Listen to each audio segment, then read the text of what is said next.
The United States government has issued a shelter-in-place warning for the entire United States until 7 a.m. Central Standard Time. Please stay in your homes until the designated time where the shelter-in-place warning ends. As of 11 p.m. Central Standard Time, a strange event has occurred with the moon. Do not look at the moon.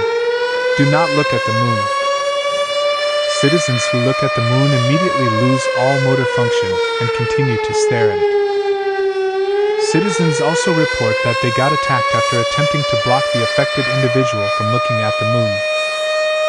The United States government, as well as the National Aeronautics and Space Administration, have no idea as to why people who view the moon cease all motor function and just stare at the moon. Estimates say that over 1/3 of the United States population is currently under the influence of this meteorological event with the moon.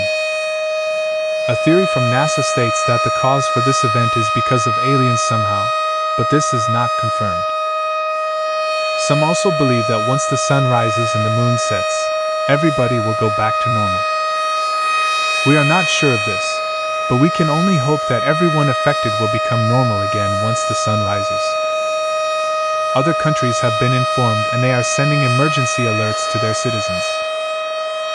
Updates will be given at the top of every hour on all radio and news stations. Again, a shelter-in-place warning is in effect until 7 a.m. Central Standard Time tomorrow.